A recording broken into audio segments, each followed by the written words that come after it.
Lah, kien dopok podcast cah bumen. Assalamualaikum warahmatullahi wabarakatuh. Waalaikumsalam warahmatullahi wabarakatuh. Alhamdulillah. Gus sehat Gus? Alhamdulillah sehat, lahir batin kalau saya. Alhamdulillah. Jadi gini Gus, ini kan menanggapi bahwa ternyata adanya coronavirus yang sekarang ini membawa banyak banget nih perubahan atau gangguan-gangguan yang seharusnya nggak terjadi kalau keadaan biasa nih.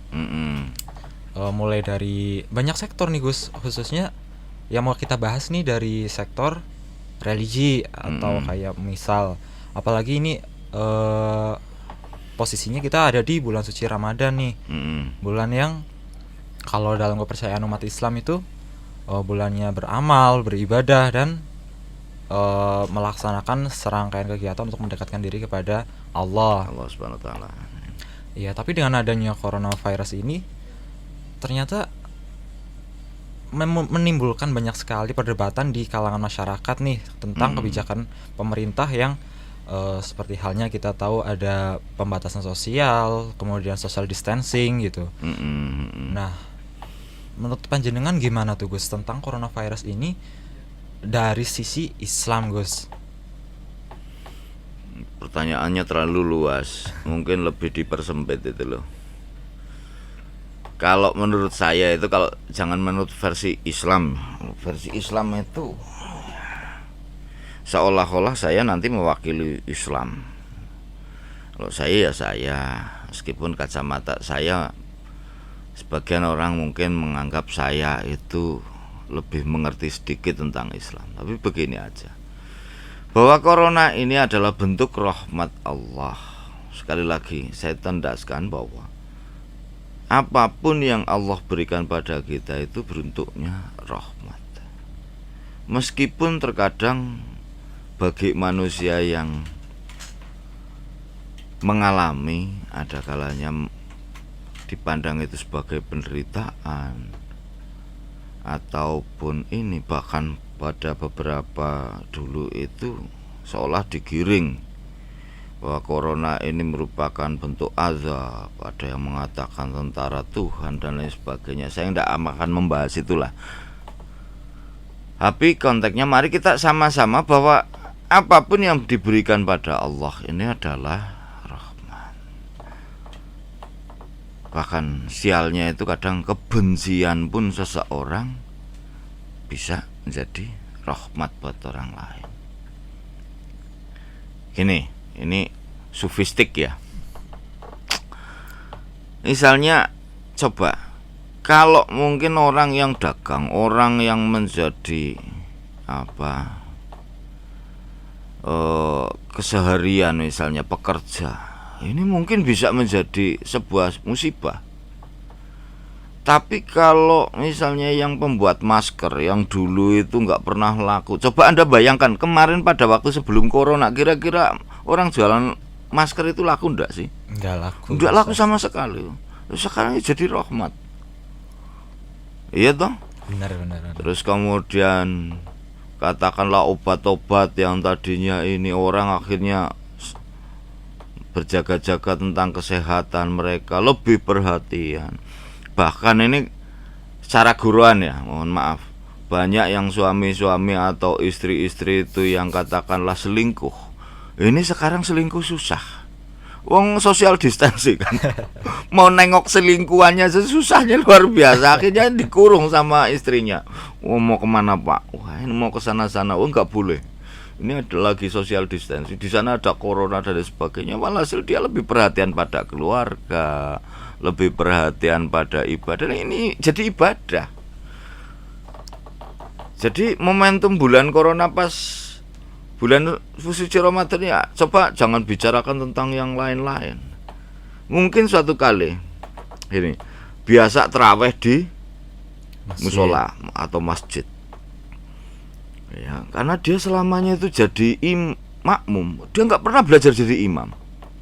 Walhasil hafalan surat ya itu aja, kulhu bolak-balik.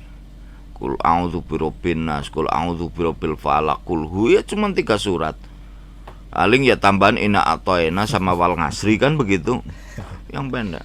Sekarang begitu misalnya ada social distancing, justru kalau menurut saya ini bagus.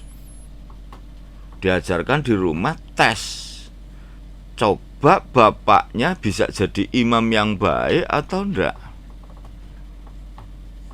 Sekali-kali misalnya dia ngimami keluarganya, suratannya itu bisa variatif apa enggak. Kalau enggak ya kulhu dibolak-balik, ya habislah dia.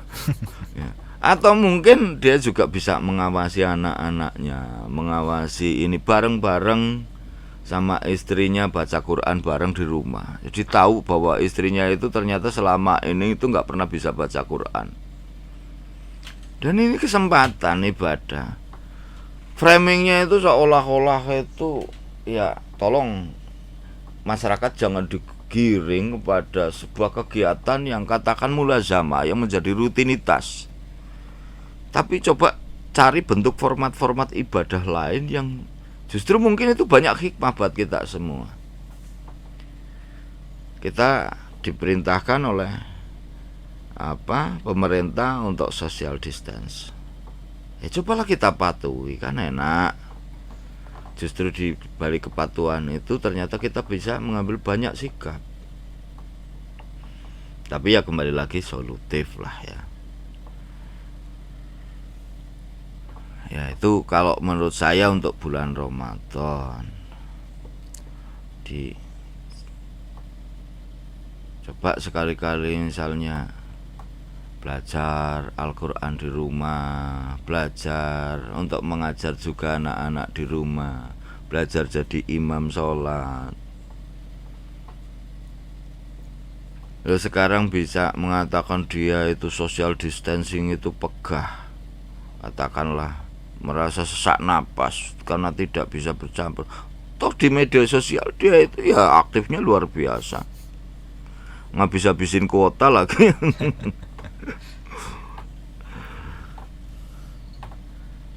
Jadi intinya bisa malah menjadi ajang buat mempererat hubungan dalam keluarga gitu ya. Betul, jadi rahmat sesamanya. Sekarang bahkan jadi siskamling juga, karena mengawasi pendatang-pendatang yang tadinya nggak siskamling jadi siskamling. Tapi ya itulah jaga jarak. Jangan dijebak misalnya antara yang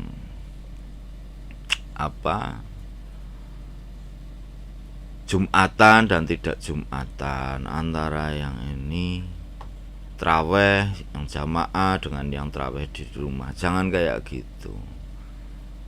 Kalau menurut saya itu, ini versi saya ya, kembali pendapatnya Imam Syafi'i, ra'yi shawab yahtamilul khata wa ra'yi ghairi khata yahtamilus shawab. Terkadang pendapat kita itu kelihatan benar, tapi pasti mengandung unsur kesalahan. Dan sementara pendapat orang lain salah, bisa saja mengandung kebenaran. Lah, kadang-kadang kita itu suka menuduh gitu loh, karena mungkin pikiran kita, hati kita itu masih kotor-kotor, masih jahat-jahat, suka menyalahkan orang lain. Mari coba dalam bulan puasa ini kita jangan menyalahkan orang lain, membenarkan orang lain. Itu bisa saja benar.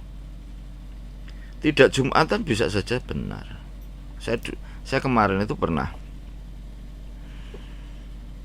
kebingungan karena memang ada guru saya yang mengajarkan Jumatan, ada yang mengajarkan tidak Jumatan, karena memang dipandang bahwa ini situasi darurat, di mana darurat punya dasar ad-daruratu tubihul mahzurat, bahwa kondisi darurat itu tidak bisa dikenai hukum wajar itu.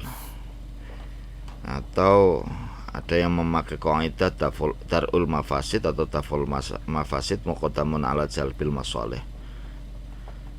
Misalnya menghindari sesuatu hal yang sifatnya merusak itu lebih diutamakan daripada melakukan sebuah kebaikan. Ada yang begitu. Ada yang tetap itu hal merupakan wajib ain bagi laki-laki yang mampu. Maka kegamangan itu saya juga pernah merasakan. Saya juga punya guru. Saya tanyakan pada guru saya. Itu dijawabnya justru asik, nggak pakai dalil itu loh. Pakai simbolik. Ketika guru saya itu, saya pandang dia itu alimnya itu nggak kira-kira. Kalau menurut saya itu, yang saya pandang itu memang nggak kira-kira dengan diri saya loh. Ini perbandingan dengan saya. Artinya jauh kapasitas keilmuannya. Beliau hafal Quran, beliau hafal beribu-ribu hadis itu loh. Dan punya kitab-kitab murojaah yang beliau hafal luar kepala. Ini kan bagi saya sudah sangat luar biasa gitu loh. Justru beliau yang saya pikir itu akan memberikan testimoni dengan katakanlah dasar-dasar Quran, dasar-dasar hadis, dia malah memberikan mantekoh yang logika yang bagi saya itu sangat masuk di akal. Ketika saya tanyakan pada beliau, gimana ini Gus tentang, saya manggilnya beliau juga Gus juga itu, gimana itu tentang corona ini, apakah wajib Jumatan atau tidak? Ya, Jumatan ya nggak apa-apa, tapi tidak Jumatan juga tidak masalah. Jangan saling menyalahkan, yang betul saling membenarkan. Misalnya gini, saya itu menyuguhi Anda itu kesukaan Anda, misalnya kopi. Itu guru saya berkata pada saya kayak gitu. Saya nyuguhi kopi. Terus di antara tamu-tamu Anda juga datang. Terus saya mengatakan bahwa di antara salah satu di antara kopi-kopi yang saya suguhkan itu saya sudah kasih racun. Terus kemudian saya juga menyediakan air putih. Anda memilih kopi atau air putih? Kalau jenengan gimana? Saya milih air putih sih Gus, yang pasti udah dibilang gak ada racunnya gitu kawan. Jawabannya kira-kira begitu. Bisa diterima ya? Iya. Nah, tapi kalaupun yang tetap melaksanakan sifatnya sholat Jumat, itu tidak ada masalah, itu bagus-bagus saja. Jadi kita itu bisa menerima semua perbedaan. Justru asik, ini rahmat semua. Ya enggak mesti hidung saya itu sama dengan hidung jenengan. Semua harus sama terus ragam. Ini ya malah jadi lucu. Islam itu biarkan kayak pelangi, berbeda-beda warna. Justru disitulah keindahannya. Itu kalau versi pendapat di dalam Islam ya. Iya. Nah, kalau yang mau Anda pakai ya monggo. Yang mana?